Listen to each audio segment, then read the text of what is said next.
Good morning, y'all. Sorry, I forgot to take my sip of water before I hopped on here. I know, totally awkward. Anyways, so we are in chapter 8 of Getting Good with Money. So today we're going to be talking about paying off debt and working on trying to become debt free.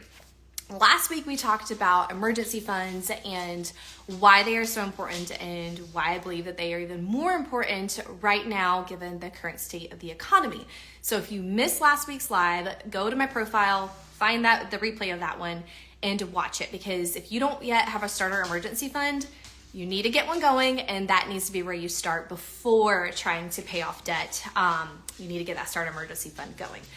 But focus for today is on getting the ball rolling and starting to try to become debt-free. So I'm going to be reading from a few sections here in chapter 8. It's going to be a little bit long, but not too long. And we're going to be talking about the rule of becoming debt-free, because yes, there is a rule in trying to achieve debt freedom.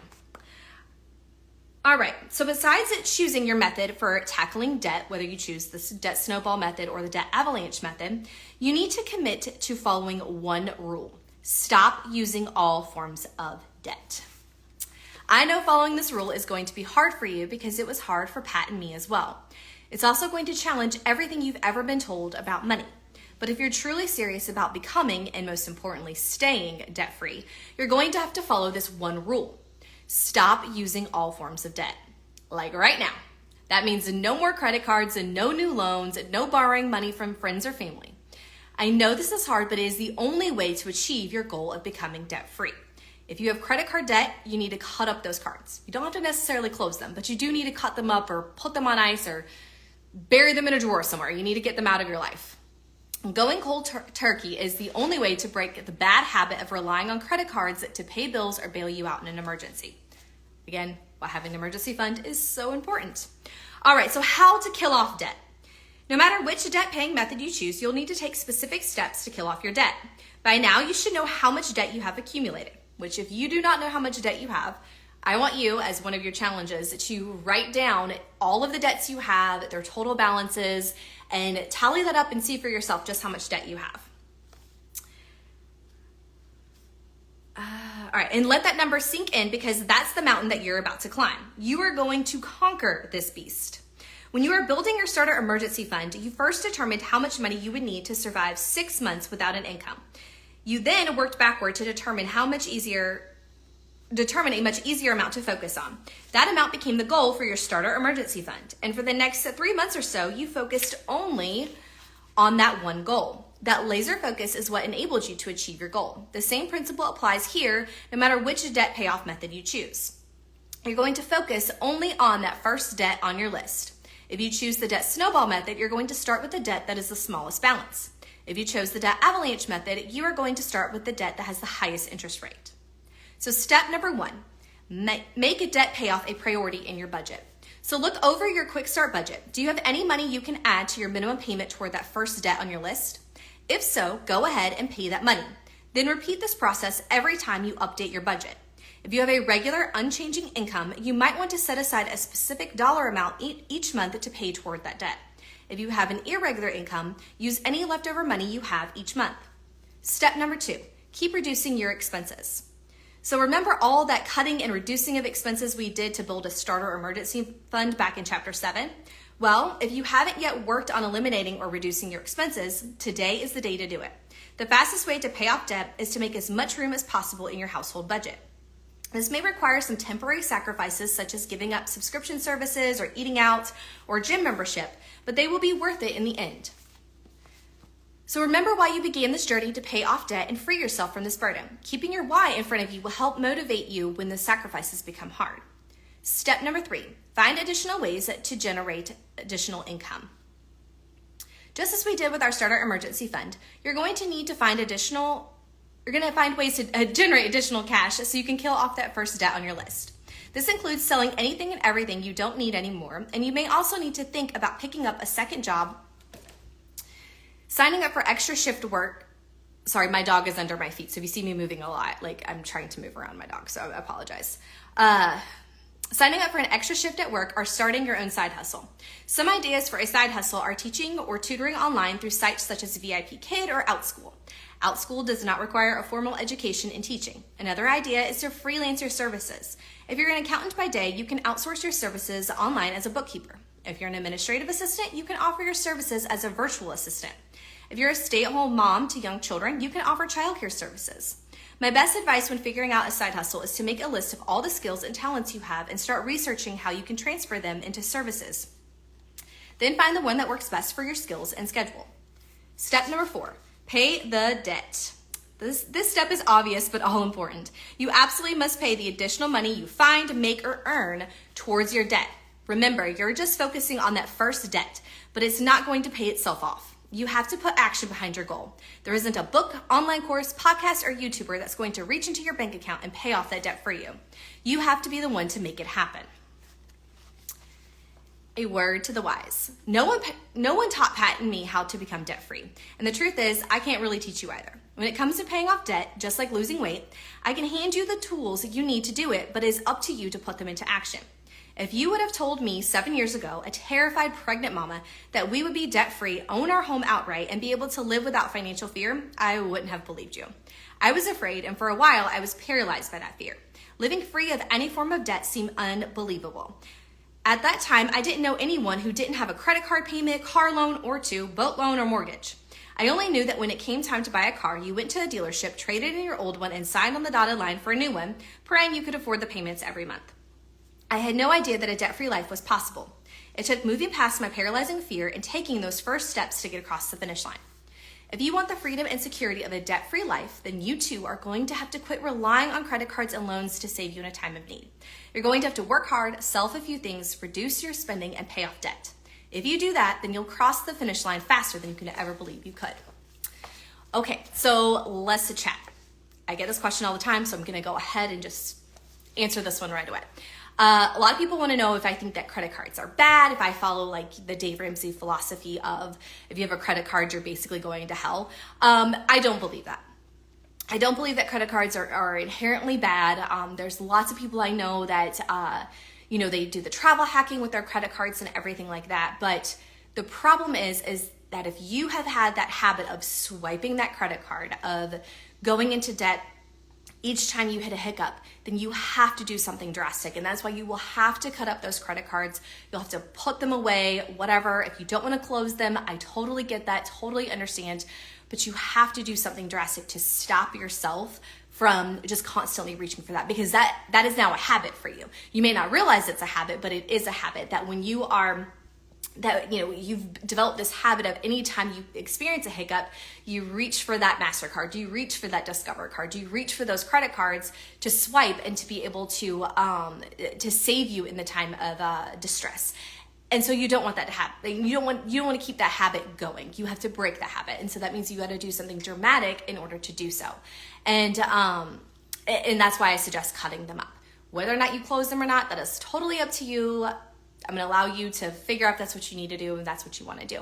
But you do need to break the habit of relying on them. And then once you've paid them off, once you've become debt-free, then maybe you can reconsider and, start using a card again to see if you can actually use it responsibly and pay it off every single month in full, not making a payment towards it, but paying it off every single month in full.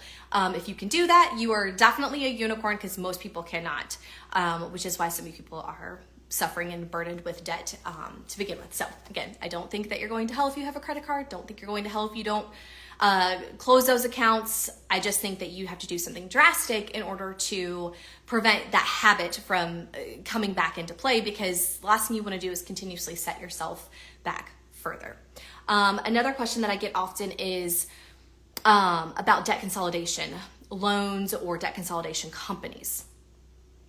Avoid debt consolidation companies.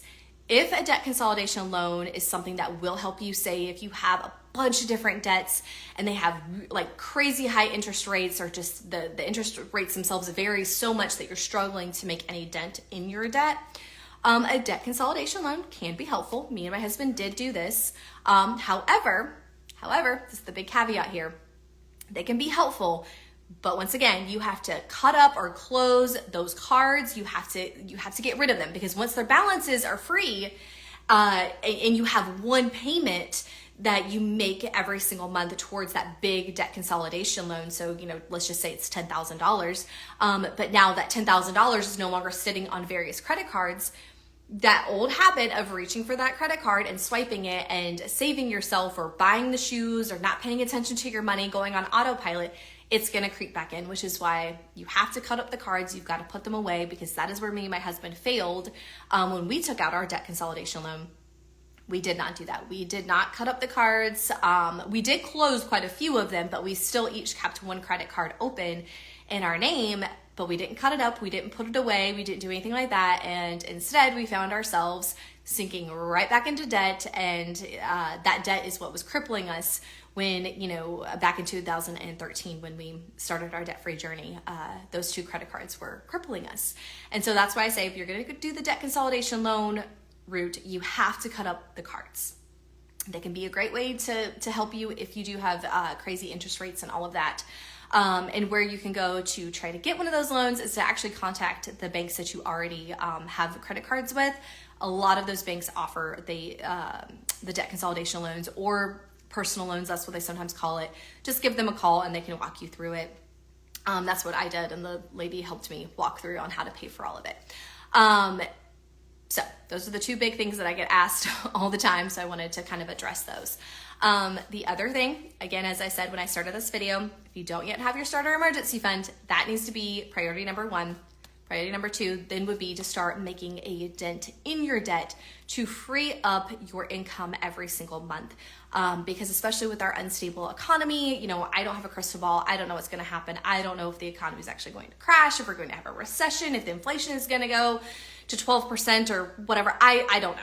I'm not an economist, so I don't really know. I do know that I'm feeling the pinch of inflation. I'm sure you are as well.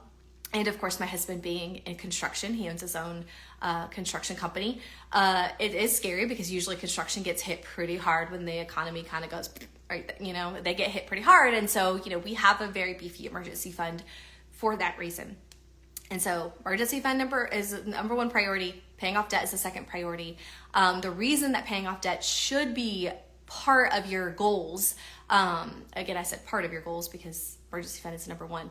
But the reason it should be part of your goals is because it frees up your income. It allows the income that you or your spouse or both of you are earning, it allows it to go further. And therefore you would be able to save more money towards your emergency fund, invest more money into your retirement accounts, be able to live a little bit more freely, not necessarily go crazy, but live a little bit more freely, and live without fear of, if you do have a job loss, live without fear of not being able to pay your bills, because the bills that you do have are going to just be your essential expenses and not all of the debt that you have.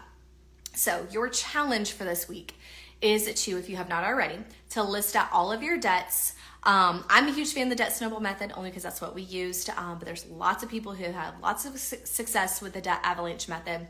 Pick the one that's going to work best for you. The debt snowball method, you list your debts from, order from the smallest balance debt to the largest balance debt.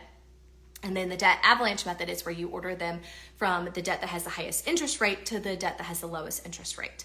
I would challenge you to try to pick the debt that you could pay off the fastest, which again is usually the smallest balance debt that you have. But the reason I say that is because the faster that you can make more room in your monthly budget and free up more of your income, the faster you'll be able to achieve your other financial goals. But if you have not already listed your debts out in whatever order you want to do it, go ahead and do that. Tally up the number and look at what total number of debt, amount of debt that you have that you need to work on trying to pay off. Don't allow it to overwhelm you. How do you eat an elephant? One bite at a time. Just pick one debt, one of those debts to work on, and start making a plan for it. Start planning where any additional money you earn, or, if you saw one of my stories earlier today, I did some online shopping and I used Rakuten, which is like a cashback website for your online purchases. I used that to get a little bit of cash back on my purchase that I was already making.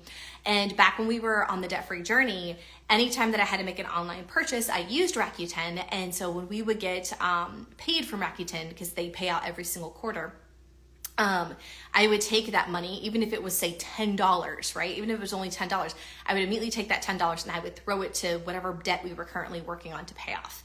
That is going to be key, is you putting action behind this.